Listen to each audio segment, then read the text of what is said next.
What if I told you that every night your body performs one of the most complex repair operations in nature?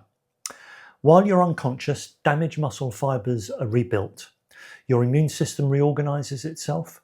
Your brain sorts through everything you've learned that day, deciding what to keep and what to throw away. Hormones are released with extraordinary precision.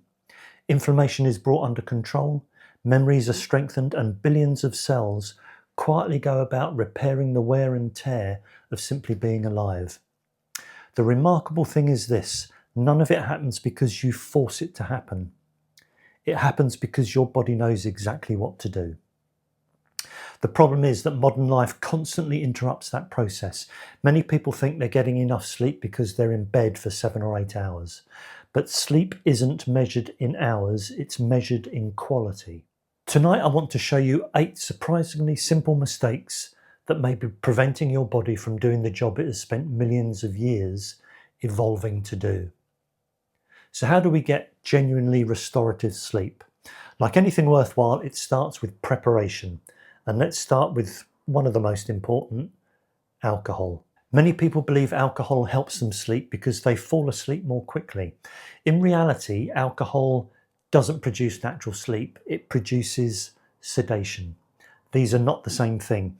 Although alcohol may shorten the time it takes to drift off, it interferes with the normal architecture of sleep, meaning the brain doesn't cycle through the stages of sleep as effectively as it should.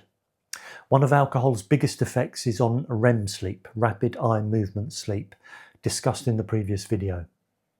This stage is associated with dreaming, creativity, and the consolidation of memories. Even moderate amount of alcohol before bed can reduce REM sleep during the first half of the night.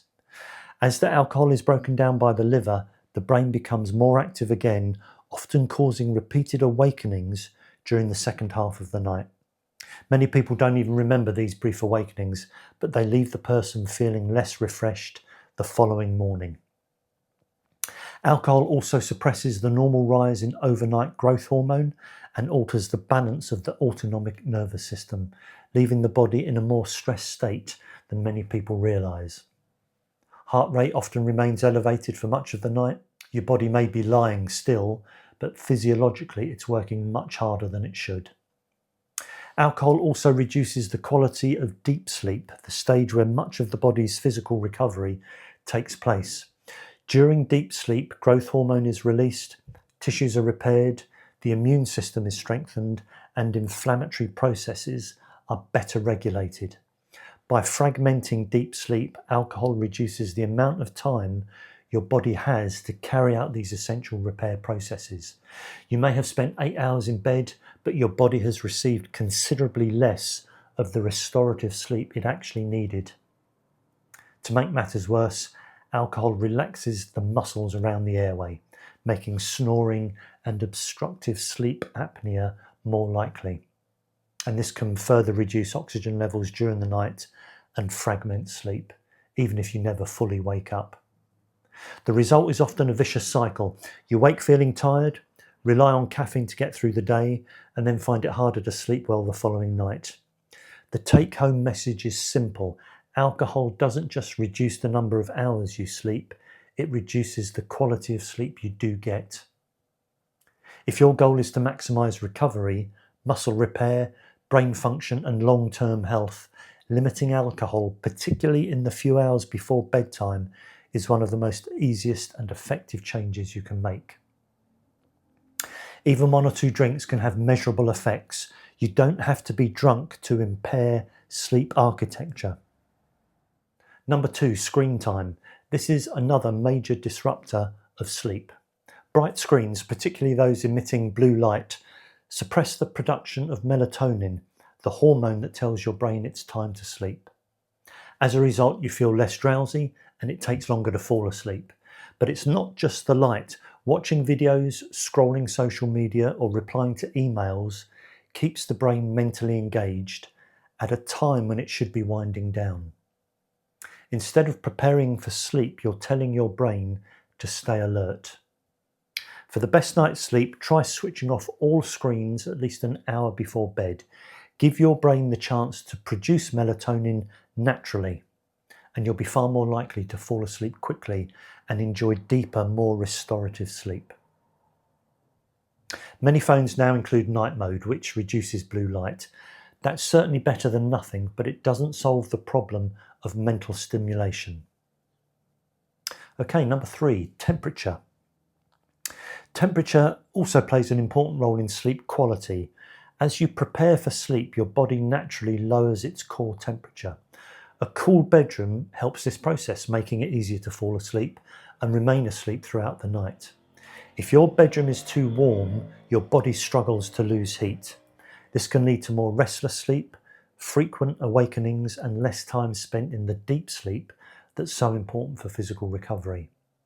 Your hands and feet actually play an important role here. Blood vessels near the skin open up, allowing heat to escape from the body. That's why often people find it easier to fall asleep when their feet are warm, but the room itself is cool.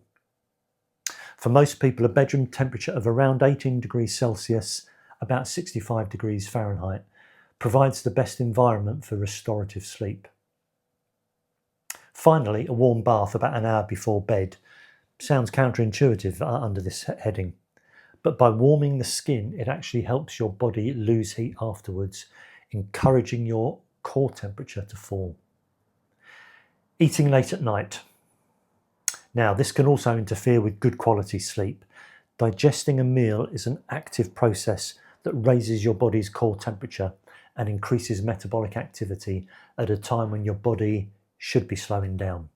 Because your brain naturally lowers your body temperature to initiate sleep, eating shortly before bed works against this process.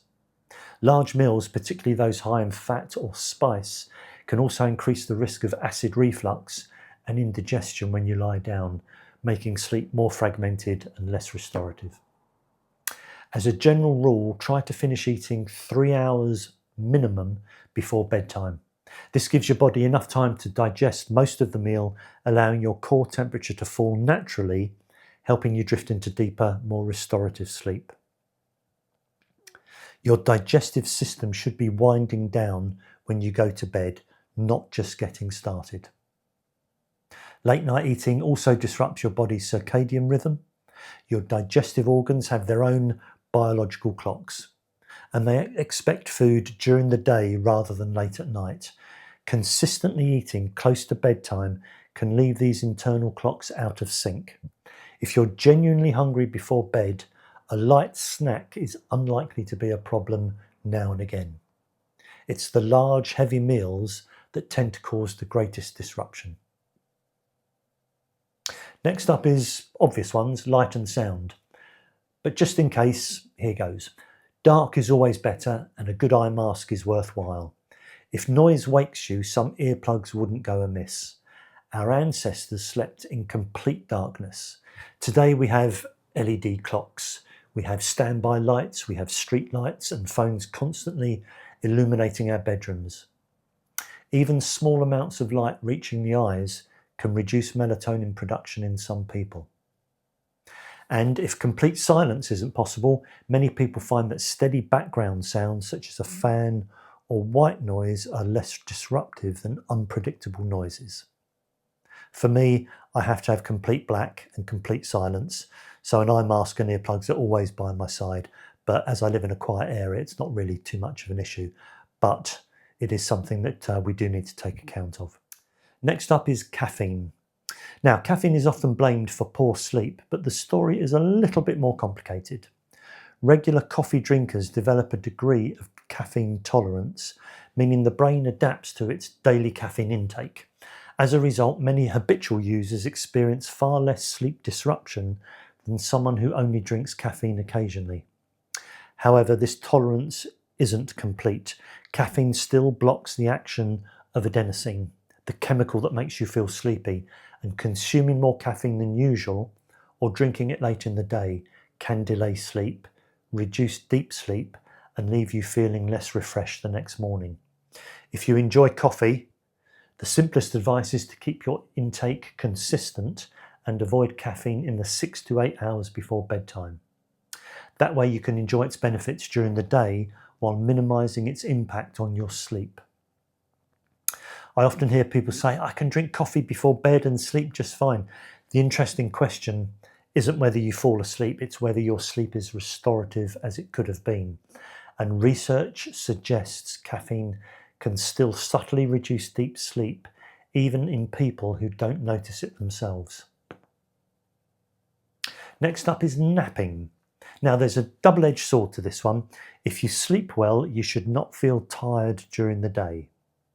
Yep, at sometimes a day you may feel slightly less energetic, but this should not develop into daytime sleep. Napping can become a habit, and this needs to be nipped in the bud, as it's a waste of time. If you feel the urge to nap, it may be a sign that you haven't slept well or that you never sleep well, but napping will affect your nighttime sleep. You feel tired in the day, so you nap, and so you're in a negative cycle. Your way out of this is to stay awake during the day and prepare for your sleep the following night. Follow my guidelines. This should break this habit. And for me, the only times I've napped are when I've been ill, had poor sleep at night, or have been jet lagged.